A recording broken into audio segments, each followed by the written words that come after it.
untuk hari ni, okay, kita akan belajar subtopik yang kedua dalam bab 3 ni, iaitu tajuk dia kepentingan gizi seimbang. Okay, jadi yang pertama sekali awak kena tahu apa maksud gizi seimbang dan apa kepentingan dia.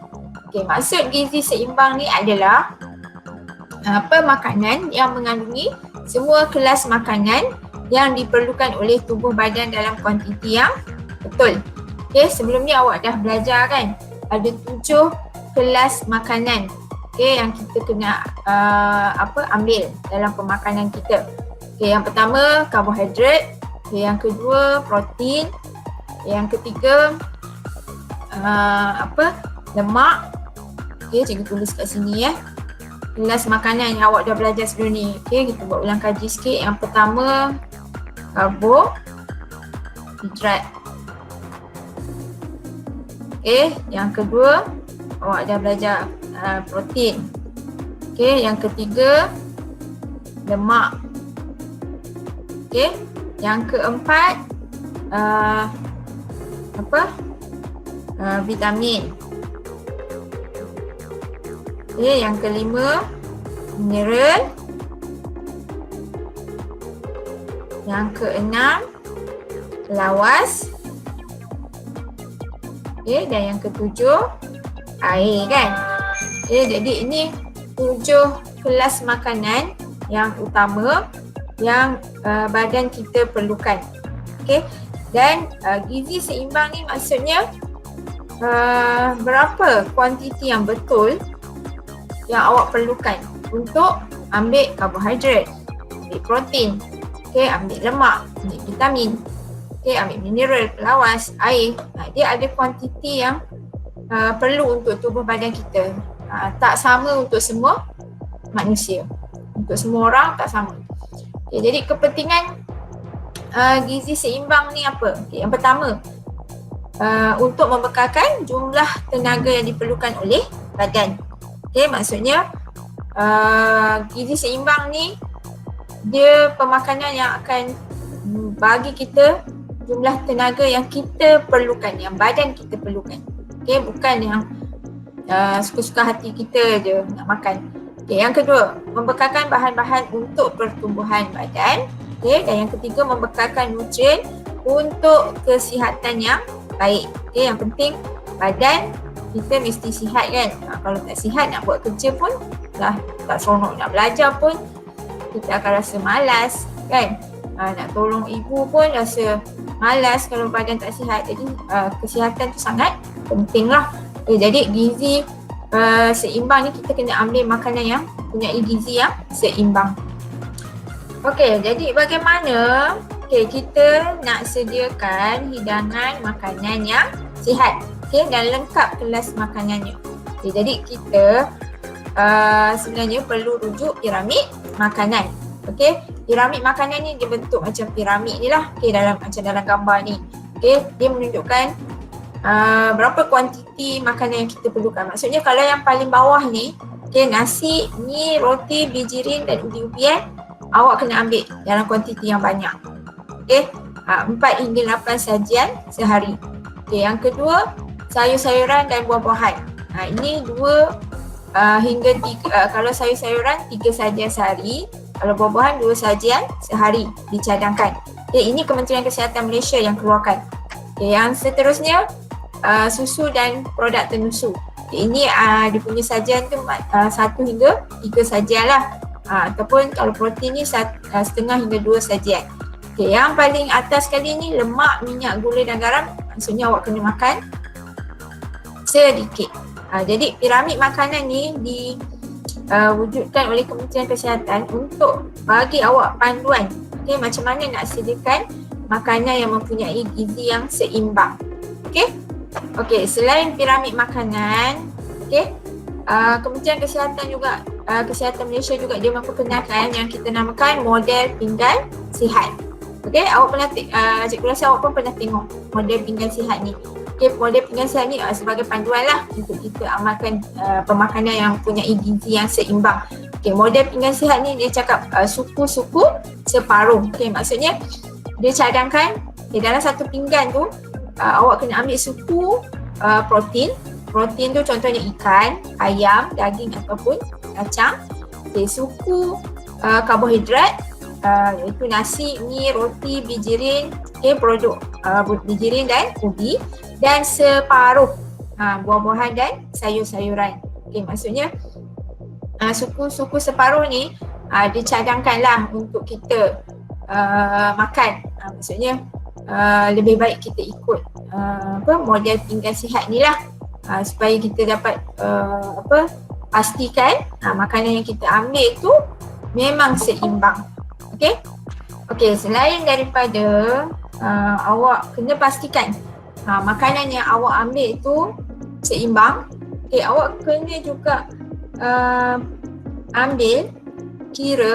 awak kena ambil kira berapa kalori makanan yang awak makan. Jadi apa itu kalori? Apa itu kalori? Cikgu rasa ada yang pernah dengar, tapi mungkin dia tak tahu apa itu kalori. Kalori itu adalah unit untuk mengukur tenaga. Jadi badan kita ni perlukan kalori untuk menjana tenaga. Maksudnya daripada kalori itulah kita akan dapat tenaga. Tapi kalau kita ambil kalori itu secara berlebihan, dan kalori itu tidak dibakar menjadi tenaga, ia akan disimpan oleh badan sebagai lemak. Maksudnya kalau awak makan, makanan yang awak makan tu akan ditukar kepada tenaga, untuk awak melakukan aktiviti seharian. Tapi kalau awak makan secara berlebihan dan makanan tu tak ditukar kepada tenaga, badan kita akan simpan dia sebagai lemak, dan itulah yang akan menyebabkan pertambahan berat badan dan seterusnya membahayakan kesihatan kita. Jadi sangat penting untuk kita ambil kira. Kita kena kira berapa kalori makanan yang kita ambil.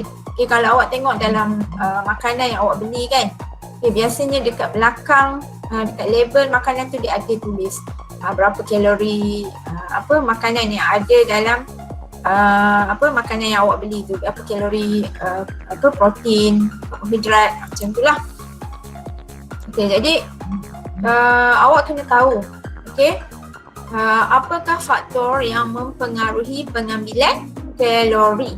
Maksudnya kalori yang kita ambil dalam makanan kita tu dia dipengaruhi oleh beberapa faktor, dan setiap orang tak sama berdasarkan faktor-faktor ini. Faktor yang pertama ialah saiz badan. Faktor yang kedua umur. Yang ketiga pekerjaan. Yang keempat iklim. Yang kelima keadaan kesihatan. Dan yang keenam jantina. Cikgu akan terangkan setiap faktor itu. Yang pertama saiz badan. Maksudnya saiz badan ni, orang yang bersaiz badan besar dia perlu makan lebih banyak daripada orang yang bersaiz badan lebih kecil. Sebab apa? Sebab orang yang bersaiz badan lebih besar dia perlu lebih tenaga untuk dia melakukan aktiviti. Jadi dia kena makan lebih banyak lah.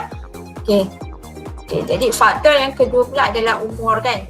Kalau umur ni maksudnya kanak-kanak dengan remaja, dia adalah individu yang sedang membesar dan aktif, nak berbanding dengan orang tua. Jadi kanak-kanak dan remaja ni dia perlu makan lebih banyak sebab supaya dia dapat lebih banyak karbohidrat dan protein untuk dia membesar dan melakukan aktiviti yang aktif tu lah.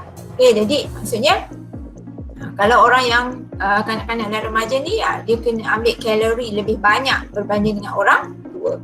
Yang ketiga pekerjaan kan. Kalau kita tengok ada pekerjaan yang dia duduk je kat pejabat, contohnya dia kerani, dia tak banyak bergerak. Tapi ada pekerjaan contohnya macam petani, buruh, nelayan, dia banyak, dia punya aktiviti tu lebih aktif kan, lebih banyak kan. Jadi orang yang pekerjaan macam petani, buruh dan nelayan ni dia kena makan lebih banyak lah supaya dia dapat lebih tenaga untuk dia buat aktiviti pekerjaan dia. Yang ketiga, iklim. Orang yang tinggal di iklim yang sejuk, dia akan mudah mengalami penurunan suhu badan. Jadi dia kena makan, orang yang tinggal dekat iklim sejuk ni, dia kena makan lebih banyak supaya bila dia makan lebih banyak, dia akan menghasilkan lebih tenaga untuk dia mengekalkan suhu badan dia. Okay, jadi orang yang tinggal dekat iklim yang sejuk, dia perlu makan lebih banyak berbanding dengan orang yang tinggal di iklim yang panas. Okay, kalau seterusnya keadaan kesihatan. Okay, untuk keadaan kesihatan ni kita tengok orang yang sakit dengan orang yang sihat. Jadi orang yang sakit ni dia kena makan lebih banyak lah dan berkhasiat. Okay, makanan yang berkhasiat. Sebab apa? Sebab dia perlukan tenaga untuk sembuh daripada penyakit, daripada sakit dia. Jadi kalau dia nak contohnya badan kita kena diserang virus kan. Okay, badan kita akan keluarkan antibodi untuk melawan virus yang masuk dalam badan kita. Jadi antibodi tu dia perlukan tenaga untuk berlawan dengan virus tu. Daripada mana tenaga dia nak dapat kalau kita tak, orang yang sakit ni dia tak makan. Sebab tu orang sakit walaupun tak berselera nak makan, dia kena makan. Dia kena makan supaya badan dia dapat tenaga untuk dia lawan penyakit yang dia alami tu, dan seterusnya dia akan sembuh lah. Okey, yang seterusnya, faktor jantina, antara lelaki dan perempuan. Siapa yang kena makan banyak? Mestilah lelaki. Sebab lelaki ni biasa dia yang melakukan aktiviti yang lebih berat kan, dan lelaki juga dia sebenarnya dia ada otot yang lebih banyak daripada perempuan. Jadi otot tu dia perlukan tenaga untuk bekerja. Sebab tu dia, orang lelaki ni dia perlu lebih banyak makan untuk dia dapatkan lebih tenaga berbanding dengan orang perempuan.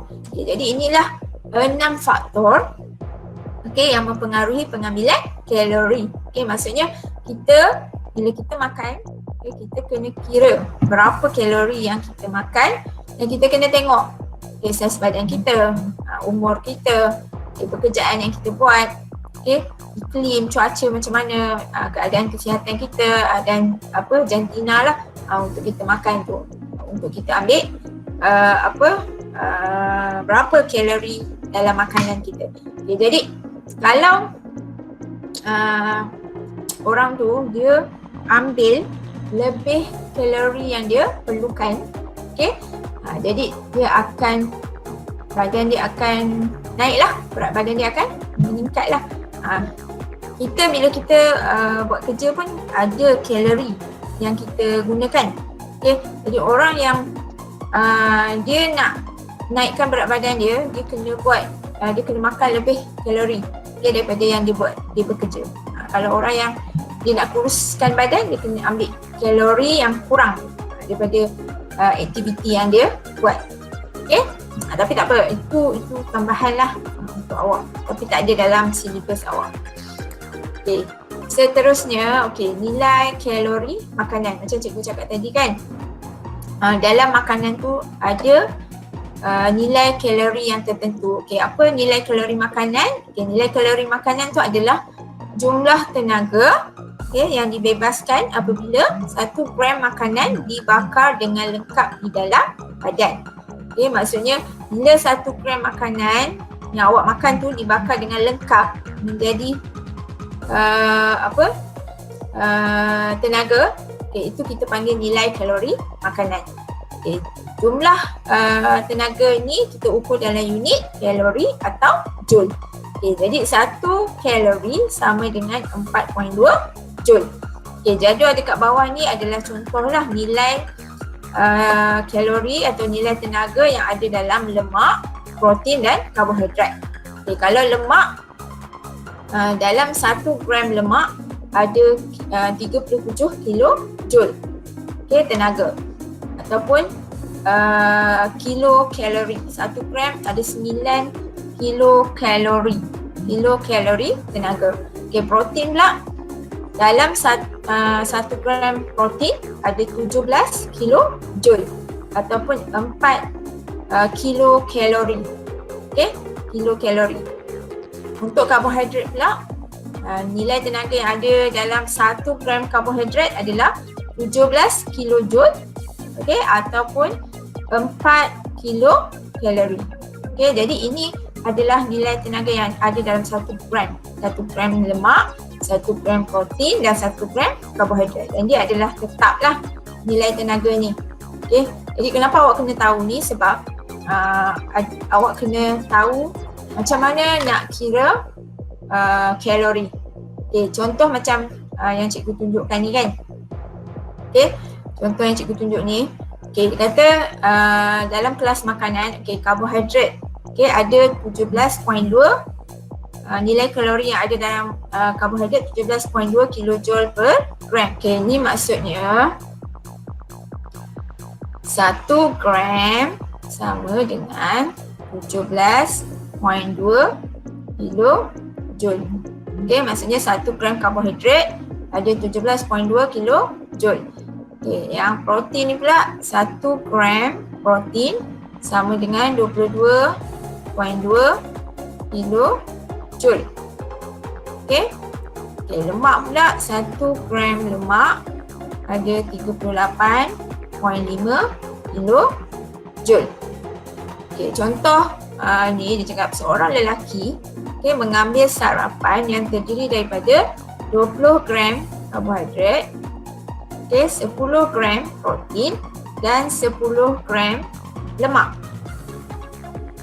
Kemudian dia cakap hitung jumlah nilai kalori yang diambil oleh lelaki itu. Tadi dalam jadual dia cakap 1 gram 17.2 untuk karbohidrat. Sekarang ni lelaki ni dia ambil 20 gram kan.